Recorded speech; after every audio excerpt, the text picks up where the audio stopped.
इन समाचारों के प्रायोजक है Sanwariya Vastralaya, Ram Shyam garden, Chandesara bypass, Dewas road, Ujjain, और श्री राम श्याम रिजॉर्ट और marriage garden, Chandesara bypass, Dewas road, Ujjain, और Himanshi chiro practice and health care clinic, doctor Saudan Singh Dabi, Chakrawada Hariom garden, toll tax के पास, उन्हेल, नागदा रोड, उज्जैन।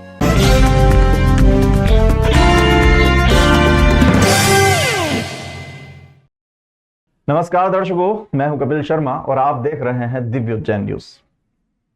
उज्जैन का अर्धकुंभ भारत के सबसे पवित्र और विशाल धार्मिक मेलों में से एक है, जो हर 6 वर्ष में गंगा, यमुना और अदृश्य सरस्वती नदियों के संगम स्थल पर आयोजित होता है। इस कुंभ मेले का एक छोटा संस्करण इसे माना जाता है। बता दें कि कुंभ मेला हर 12 वर्ष में 4 स्थान प्रयागराज, हरिद्वार, उज्जैन और नासिक में आयोजित होता है। वहीं अर्ध कुंभ का आयोजन विशेष रूप से प्रयागराज और हरिद्वार में होता है। यह मेला धार्मिक, आध्यात्मिक और सांस्कृतिक दृष्टि से अत्यंत महत्वपूर्ण है।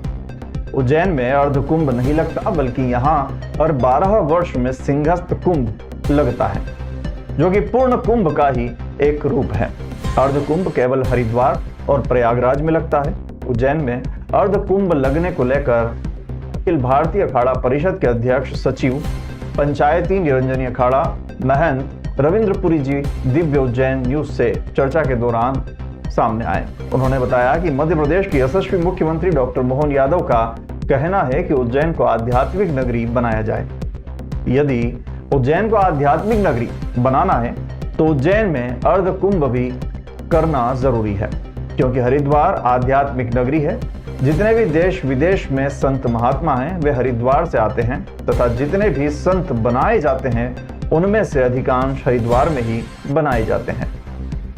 हरिद्वार में जहां भी जाएंगे वहां आश्रम ही आश्रम, साथ ही आश्रम में कार्य करने वाले लोग दिखाई देंगे।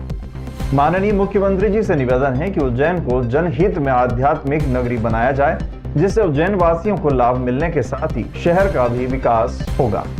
हरिद्वार व प्रयागराज में हर 6 वर्ष में अर्ध कुंभ होता है, साथ ही 12 वर्ष में महाकुंभ। इसी तर्ज पर उज्जैन में भी अर्ध कुंभ का आयोजन होना चाहिए, जिससे शहर व प्रदेश का विकास संभव हो। मध्य प्रदेश सरकार के द्वारा क्षिप्रा को प्रवाहमान बनाने के लिए सेवरखेड़ी डैम का कार्य भी युद्ध स्तर पर चल रहा है। इसके बनने के बाद वर्ष भर क्षिप्रा में जल प्रवाह भी बना रहेगा। ऐसे में यहाँ अर्ध कुंभ आयोजित होता है तो इससे आध्यात्मिक व सांस्कृतिक गतिविधियों का प्रवाह भी बना रहेगा। उज्जैन से विजय ठाकुर की ये खास रिपोर्ट। बहुत बहुत आशीर्वाद, साधुवाद। देखिए, आपने सुना होगा, आपको ज्ञात होगा, हमारे माननीय मुख्यमंत्री जी का कहना है उज्जैन को आध्यात्मिक नगरी बनाया जाए। अगर आपको आध्यात्मिक नगरी बनानी है तो आपको फिर अर्ध कुंभ भी करना पड़ेगा।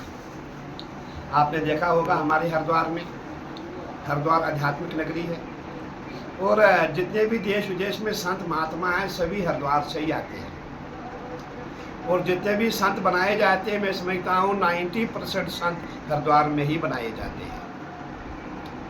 और पूरे हरिद्वार में आप देखेंगे जहाँ भी जाएंगे आपको आश्रम ही आश्रम दिखाई देंगे, और आपको वहाँ हजारों की संख्या में लोग दिखाई देंगे जो आश्रमों में काम करते हैं। मुख्यमंत्री जी का विजन था कि हमारा जो उज्जैन है इसको आध्यात्मिक नगरी बना करके जनहित में काम किया जाए। संत महात्मा जब कोई कार्य करने लगते हैं, संत क्या काम करेगा? संत एनजीओ बनाएगा, संत अस्पताल बनाएगा, संत विद्यालय खोलेगा, संत कॉलेज खोलेगा। ऐसे ऐसे कार्य संत करते हैं जो जनहित में होते हैं। उससे उज्जैन वासियों को बहुत फायदा था। और जितनी भी ये मेला भूमि है ये बंजर पड़ी हुई है, इसका भी विकास हो जाता है।